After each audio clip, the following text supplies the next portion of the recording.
কথা ছিল একসঙ্গে বাঁচবে, সুখ দুঃখ ভাগ করে নেবে, মরতে হলেও দুজন একই সঙ্গেই মরবে।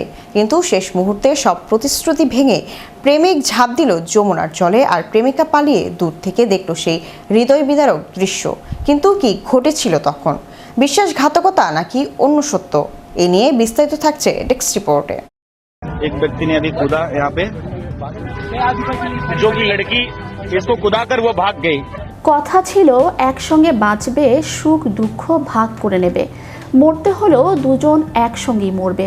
কিন্তু শেষ মুহূর্তে সব প্রতিশ্রুতি ভেঙে প্রেমিক ঝাঁপ দিল যমুনার জলে, আর প্রেমিকা পালিয়ে দূর থেকে দেখল সেই হৃদয় বিদারক দৃশ্য।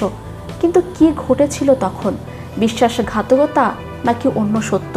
প্রেম মানুষের জীবনের সবচেয়ে সুন্দর অনুভূতিগুলোর একটি, কিন্তু কখনো কখনো সেই প্রেমই হয়ে ওঠে গভীর বেদনার কারণ। ভারতের প্রয়াগরাজের নিউ যমুনা ব্রিজে ঘটে যাওয়া একটি ঘটনা এখন সামাজিক যোগাযোগ মাধ্যমে ব্যাপক আলোচনার জন্ম দিয়েছে। স্থানীয় সূত্রে জানা যায়, বৃহস্পতিবার বিকেলে এক তরুণ ও এক তরুণী নিউ যমুনা ব্রিজে দাঁড়িয়ে কথা বলছিলেন। প্রত্যক্ষদর্শীদের ভাষ্য অনুযায়ী তাদের আচরণের বাইরে থেকে কোনো অস্বাভাবিকতা চোখে পড়েনি। হঠাৎ করেই অনুগুপ্তা নামে ওই তরুণ সেতুর রেলিং পার হয়ে যমুনা নদীতে ঝাঁপ দেন। এরপরই শুরু হয় সবচেয়ে আলোচিত অধ্যায়। প্রত্যক্ষদর্শীদের দাবি, তরুণী পুরো ঘটনাটি দেখলেও তিনি নদীতে ঝাঁপ দেননি। পরে তিনি সেখান থেকে চলে যান বলেও জানা যায়। তবে কেন তিনি এমন করেছিলেন, ওই মুহূর্তে তার মানসিক অবস্থা কী ছিল, বা ঘটনার আগে তাদের মধ্যে কি কথা হয়েছিল, এসব বিষয়ে এখনও নিশ্চিত কোনো তথ্য প্রকাশ করেনি পুলিশ। তাই সামাজিক যোগাযোগ মাধ্যমে ছড়িয়ে পড়া বিভিন্ন দাবি বা মন্তব্য যাচাই ছাড়া সত্য হিসেবে গ্রহণ করা ঠিক হবে না।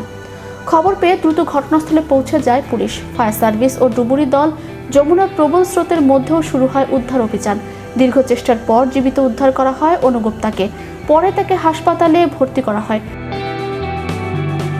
চিকিৎসকদের মতে তিনি বর্তমানে শারীরিকভাবে বিপদমুক্ত থাকলেও মানসিকভাবে ভেঙে পড়েছেন। এদিকে পুরো ঘটনার প্রকৃত কারণ জানতে তদন্ত শুরু করেছে প্রয়াগরাজ পুলিশ। তারা খতিয়ে দেখছে এটি কি আবেগতাড়িত কোনো সিদ্ধান্ত ছিল, নাকি এর পেছনে অন্য কোনো ব্যক্তিগত বা পারিবারিক কারণ রয়েছে। পাশাপাশি প্রত্যক্ষদর্শীদের বক্তব্য, সিসিটিভি ফুটেজ এবং অন্যান্য তথ্য যাচাই করা হচ্ছে। ঘটনাটি আবারও মনে করিয়ে দেয়, কোনো সম্পর্কের টানাপোড়েন বা মানসিক সংকটের সমাধান কখনোই নিজের জীবন বিপন্ন করা হতে পারে না।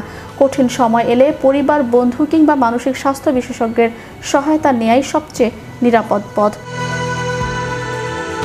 অনুগুপ্তা জীবিত ফিরে এসেছেন, কিন্তু যমুনা ব্রিজের সেই কয়েকটি মুহূর্ত এখনও রহস্যে ঘেরা।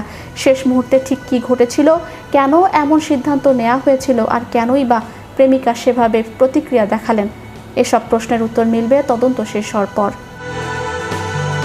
চ্যানেল ইউরোপ, বিনোদন ডেস্ক।